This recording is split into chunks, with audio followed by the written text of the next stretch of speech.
All right, check out our new sponsor, Greenwood Stocks. They want you to know how to be able to trade stocks and be your own boss and be free to travel the world by making passive income. We all need that passive income from stock market. What are you waiting for? Call or text 281-760-3170. If you didn't catch that, that's on your screen.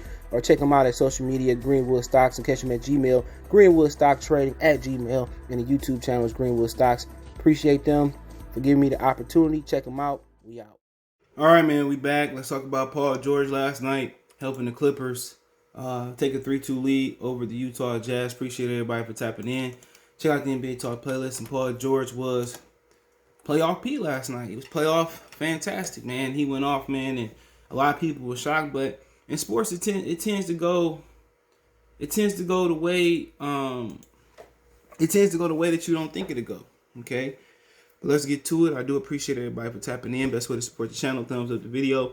If you haven't, subscribe to the channel, share the video. And today we got Brooklyn at Milwaukee. Brooklyn closed it out tonight. But yeah, man, I mean, Paul George, man, last night, man, I was watching, I'm like, damn. 37 points, 16 rebounds, 13 rebounds, 10 for 11 from the free throw line, 3 for 9 from three-point land, 12 for 22, and he got some help. Reggie Jackson continued to be hot. With nothing in Detroit, 22 points, right? He shot over 50%. Marcus Morris Sr., 25 points. He shot well over 50%. All right? Terrence Mann gave him a boost, 4 for 8. He shot 50%. 13 points. Didn't get much for their bench. And you look at Utah last night, Donovan Mitchell, if he ain't super, you know, they most of the time don't win. Bogdanovic came to play last night. He shot 50% and 9 for 17. That's over 50% from the 3. 3 for 4 from the free throw line. 32 points. Okay? He did his thing, and Jordan Clarkson only gave him 15 points. He shot less than 50% from the field. The free throw line, he shot 50% from the free throw line with 2 free throws. So you look at it, man, and Donovan Mitchell last night, he took 19 shots. That was the second team high, but when he ain't fantastic, man, they don't win. He only shot 6 for 19 from the floor and 4 for 14 from the 3. And I think for him, he need to drive a little bit to the bucket. I think that's the remedy, like Hennessy for him. He need to drive to the bucket. If he drives to the bucket, I think he don't settle for threes. I think they'd be all right. But Clippers got an opportunity to close it out in Game 6. We know Kawhi, he out. They saying an ACL injury, maybe not a rip or a tear or a slight tear, but I don't think they ruled him out completely. But last night, man, the Clippers shot 40% on the on the nose for 3, and was 16 for 40 from 3. And then the Jazz shot 37%, 20 for 54 from the 3, and from the field, the Jazz were 45%, 36 for 80.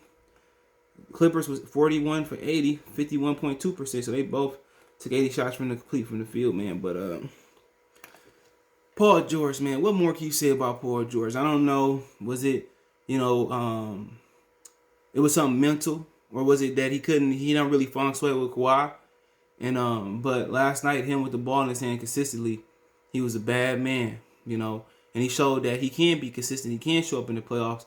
He can take a team to the dub, man. And I was shocked. I was shocked when I turned to the game. Had a long night last night. When I turned to the game, I'm like, okay. And I thought they was gonna find a way to lose it with like 2 minutes left, but they kept making plays. They kept making plays. They kept making plays. And Paul George, he did everything. He rebounded, he assisted. And you look at his game, he got the ball in his hand. Attack. And I think he a better player with the ball in his hand, creating for other people, creating for himself. I think him and Kawhi probably can't play together. Or they need somebody like a Prime Rondo or a pass first point guard to really, get them equality. Because he's a better player with the ball in his hand. And if he get into a rhythm early, I think Paul George is the guy who need to get into a rhythm early. And he don't need to see Kawhi just pound the ball into the paint, into the ground. And the thing about Kawhi, he don't make nobody better. That's the weakness in this game. He's not a facilitator. With Paul George, getting the rhythm, finding his sweet spot, finding his hot spot, and just making it look easy. This, I think confidence. I think he's more of a confident player with the ball in his hands. You look at him, he playing more confident, playing more patient. He not playing fast. Like my boy said, he got more sauce than Kawhi, but he looked more confident when he got the ball in his hand. And once he got the ball in his hand, he able to do something. Then he able to come off screens, catch and shoot and that type of stuff. So I think Ty Lue, if Kawhi do come back, they got to find a way to kind of get the ball more in Paul George's hand and have him kind of create or help to make the game easier for Kawhi Leonard. But I mean, sometimes we mentally, you know, it's gonna be a tough day at work. If it's a Tuesday, whatever it may be, it's a tough day. You mentally prepare yourself for the tough days at work, and I think Paul George mentally prepared himself last night for a tough day at work. You know, I do think he mentally prepared himself for a tough day, and he came ready. And you know, maybe he is a guy. Maybe he is that guy. You know, maybe Kawhi should defer to him a little bit, especially if he come back with the injury. But without Kawhi, they can't win. You know, that's what happens when you take depth out, you put in the superstars. If injuries tend to happen, you know, to a superstar, even to the rest of the superficial depth of the team, it's trouble. It's gonna be trouble, man. But you know, you see, Paul George is not really a catch and shoot guy to start the game. Paul George is a guy to get it off the dribble, get into a rhythm, buckets. You know, and Utah fought last night. They was there. It was just that Paul George got into a rhythm. He started to find guys. He started to find his way to the rack, and this is what happened. If Donovan Mitchell had raised his game to a little bit more, Utah probably would have won that game. And you ask yourself, you got two of the best two-way players in the game, Kawhi and Paul George. Why ain't they really showed up in this series, you know, and made that mark? And I know Kawhi, he always injured, but Paul George did everything. He facilitated. He scored last night. He was patient. He didn't rush it. And he was able to create for himself and everybody else. You look at it with just confidence. You know, Bojanovic trying to check him. Yak, yak. You know, it was just pure confidence, man. And, you know, this is what you want to see for Paul George. You pay him all that money. I know Westbrook's sitting at home like, where was this shit at a few years ago? Where was he at, you know, a few years ago with the Rock, man, and doing all this? And then it's contagious, you know. Once the one guy get hot and they start to trap him, or you know, he pick up his dribble, whatever, it's contagious.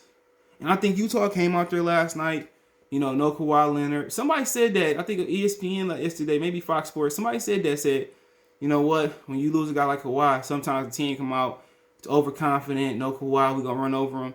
And Utah was never able to hit that switch where they can roll over. Now I do think it's going 7. I think Utah gonna win in LA, but you know if the Clippers can win in LA, they have a chance versus Phoenix with Chris Paul being out. They said Chris Paul was fully vaccinated too, man. So he may be back sooner or later. If he ain't fully vaccinated, you know. But if Kawhi can come back, I can see it. But it's the Clipper curse, man. But yeah, Paul George, man, put some respect on his name, but the job ain't done, Paul. You know, we ain't expecting you to win a Western Conference Finals or beat the Brooklyn Nets without Kawhi Leonard, but if you can get him past this conference semifinal and get him to the Western Conference Finals, I think people look at you a lot different. They were talking about taking away your signature shoe. You know, Paul George, his signature shoe on the line tonight. Paul George's signature shoe on the line tonight. I'm like, all right. You know, but Paul George has been one of my favorite players, you know, for a long, long time, man. But congratulations to him, man. Much respect, much love, man. But hey, let me know what you guys think. Don't forget me on Twitter, Facebook, Instagram, all my social media links in the description. Twitter's the fastest way to reach me, then Facebook and Instagram. Facebook group link there as well too. Reach out anytime if you want to advertise your business on the channel, video request, chop it up, links there. Want to make a financial donation, Cash App, CJ Good 313. That's in the description. PayPal link there as well too. Best way to donate, share the video one time for one time. Peace.